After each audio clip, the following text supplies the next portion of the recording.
Assalamualaikum warahmatullahi wabarakatuh. Bismillah, alhamdulillah, salatu wassalamu ala sayyidina wa habibina wa qurrati a'yunina Muhammad ibn Abdillah wa ala alihi wa sahbihi wa man tabi'a sunnatahu wa dinahu ila yaumil qiyamah. Amma ba'da.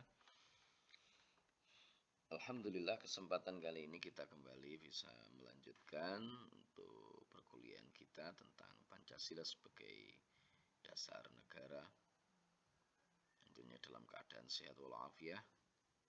Salawat salam semoga terlimpahkan ke pangkuan baginda Agung Rasulullah Muhammad Sallallahu Alaihi Wasallam yang kita nantikan syafaatnya min yaumina hadza ila yaumil qiyamah. Baik teman-teman, pada hari ini kita akan sedikit membahas tentang Pancasila sebagai dasar negara.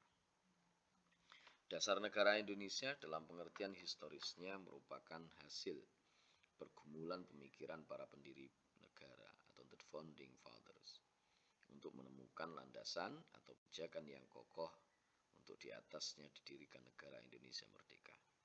Walaupun rumusan dasar negara baru mengemuka pada saat sidang BPUPKI, namun bahan-bahannya telah dipersiapkan sejak awal pergerakan kebangsaan Indonesia. Pada tanggal 29 April 1945, pemerintah Jepang membentuk BPUPKI, atau dalam bahasa Jepang disebut Dokuritsu Zunbit Toshakai, sebagai realisasi janji kemerdekaan Indonesia pada tanggal 24 Agustus 1945. Badan ini beranggotakan 63 orang yang diketuai oleh Dr. Kanjeng Raden Tumenggung Rajiman Wedyo Diningrat. Badan ini melakukan sidang sebanyak 2 kali, yakni pada tanggal 29 Mei sampai 1 Juni 1945 dan pada tanggal 10 sampai 17 Juli 1945. Ini sidang yang dilakukan oleh BPUPKI. Pergumulan pemikiran dalam sejarah perumusan dasar negara bermula dari permintaan Dr. Rajiman Wedyo Diningrat selaku Ketua BPUPKI pada 29 Mei 1945. Untuk merespon hal tersebut, maka Muhammad Yamin dan Soekarno mengajukan usul tentang dasar negara. Adapun Supomo menyampaikan pandangannya tentang aliran atau paham kenegaraan. Dalam pidato 1 Juni 1945, Soekarno menyebut dasar negara dengan menggunakan bahasa Belanda, filosofis Grondslag bagi Indonesia merdeka, yakni fundamen, filsafat, pikiran yang sedalam-dalamnya, jiwa, hasrat yang sedalam-dalamnya untuk di atasnya didirikan gedung Indonesia merdeka. Itu yang dimaksud dengan filosofis Grondslag, yaitu dasar negara. Itu pengertiannya demikian: fundamen, filsafat, pikiran yang sedalam-dalamnya, jiwa, hasrat yang sedalam-dalamnya untuk di atasnya dibangun atau didirikan gedung Indonesia merdeka. Nah, usul dari Soekarno ini mengenai dasar negara yang disampaikan dalam pidato 1 Juni 1945 itu terdidik atas 5 dasar. Nah, menurut keterangan dari Ismaun sebagaimana dikutip oleh Bagrid, setelah mendapatkan masukan dari seorang ahli bahasa yaitu Muhammad Yamin yang pada waktu persidangan duduk di samping Soekarno, 5 dasar itu dinamakan oleh Soekarno sebagai Pancasila. Untuk menampung usulan-usulan yang bersifat perorangan, dibentuklah panitia kecil yang diketuai oleh Soekarno dan dikenal dengan Panitia 9. Dari rumusan usulan-usulan itu, Panitia 9 berhasil merumuskan rancangan Muqaddimah atau pembukaan hukum dasar yang dinamakan Piagam Jakarta atau Jakarta Charter oleh Muhammad Yamin pada 22 Juni 1945. Rumusan dasar negara pada Muqaddimah Piagam Jakarta yang pertama adalah ketuhanan dengan kewajiban menjalankan syariat Islam bagi pemeluk-pemeluknya, kemanusiaan yang adil dan beradab,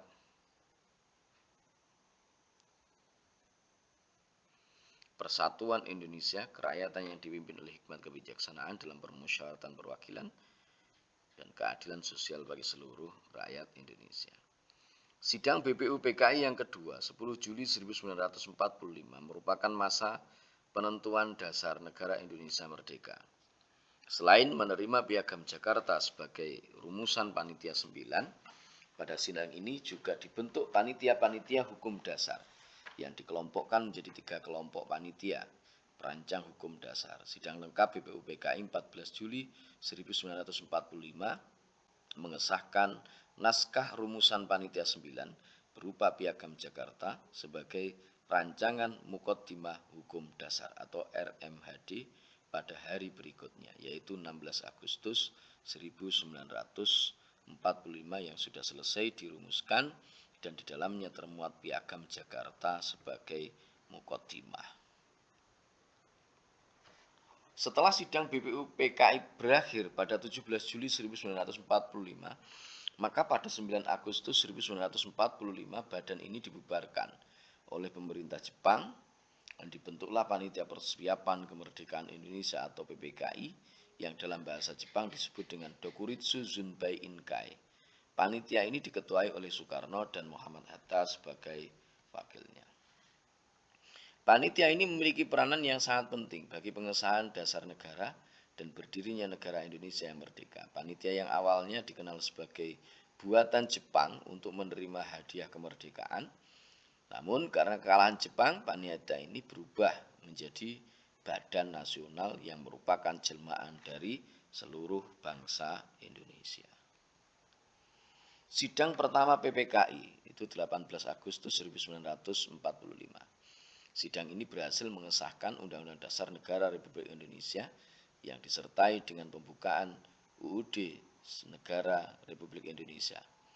Namun sebelum pengesahan, dilakukan perubahan atas Piagam Jakarta atau Rancangan Muqaddimah Hukum Dasar RMHD dan Rancangan Hukum Dasar atau RHD.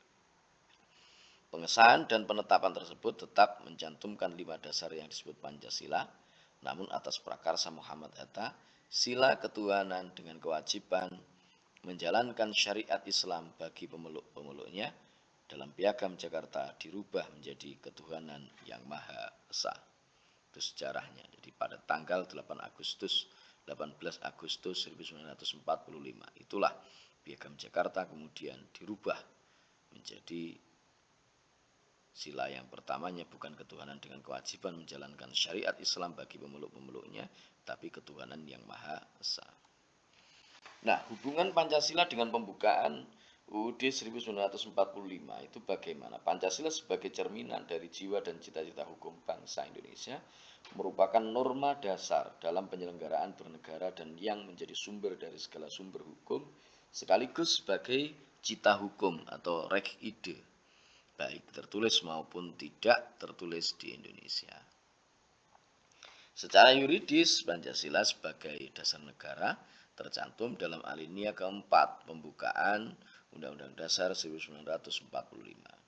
Maka disusunlah kemerdekaan kebangsaan Indonesia itu dalam suatu Undang-Undang Dasar Negara Indonesia yang terbentuk dalam suatu susunan negara Indonesia yang berkedaulatan rakyat dengan berdasar kepada ketuhanan yang Maha Esa, kemanusiaan yang adil dan beradab, persatuan Indonesia, kerakyatan yang dipimpin oleh hikmat kebijaksanaan dalam permusyawaratan perwakilan, serta dengan mewujudkan suatu keadilan sosial bagi seluruh rakyat Indonesia. Maka dari alinea ini tercermin bahwa secara yuridis Pancasila itu merupakan dasar dari negara Indonesia. Berdasarkan hal tersebut, maka fungsi Pancasila itu adalah sebagai dasar negara yang pada hakikatnya merupakan sumber dari segala sumber hukum atau sumber tertib hukum di Indonesia. Sebagaimana tertuang dalam ketetapan MPRS nomor 20 garing MPRS garing 1966 dalam kurung Jo titik ketetapan MPR nomor 9 garing MPR titik 1978. Adapun hubungan Pancasila dengan pembukaan UUD 1945 dapat dipahami sebagai hubungan yang sifatnya formal dan material. Hubungan secara formal tercantumnya Pancasila dalam pembukaan Undang-Undang Dasar 1945 secara formal mengandung pengertian bahwa tata kehidupan bernegara tidak hanya bertopang pada asas sosial, ekonomi, politik, Akan tetapi dalam perpaduannya dengan keseluruhan asas yang melekat padanya, yaitu perpaduan asas-asas kultural, religius, dan asas-asas kenegaraan yang unsur-unsurnya terdapat pada Pancasila. Hubungan secara material menunjuk pada materi pokok atau isi pembukaan yang tidak lain adalah Pancasila. Oleh karena kandungan material pembukaan UUD 1945 yang demikian itu, maka pembukaan UUD 1945 dapat disebut sebagai pokok kaidah negara yang fundamental. Ini hubungan secara materialnya. Penjabaran Pancasila dalam batang tubuh UUD 1945. Hubungan pembukaan UUD 45 yang memuat Pancasila dengan batang tubuh UUD 1945 bersifat kausal dan organis.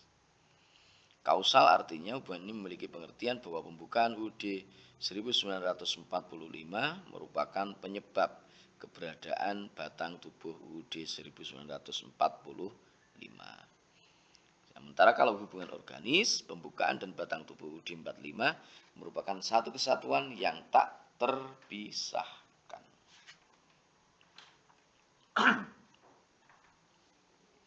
Selanjutnya ada 4 pokok pikiran dalam pembukaan UUD 45 itu.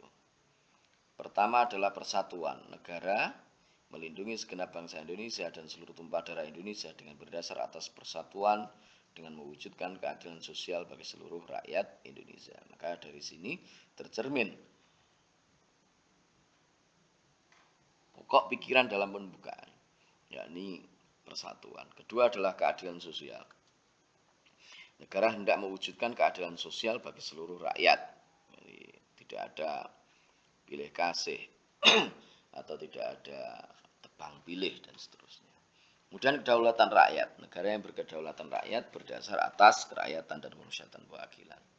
Kemudian ketuhanan yang Maha Esa. Negara berdasar atas ketuhanan yang Maha Esa menurut dasar kemanusiaan yang adil dan beradab.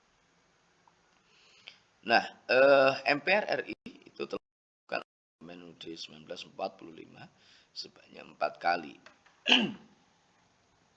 Secara berturut-turut terjadi pada 19 Oktober 1999, 18 Agustus 2000, 9 Oktober 2001, dan 10 Agustus 2002.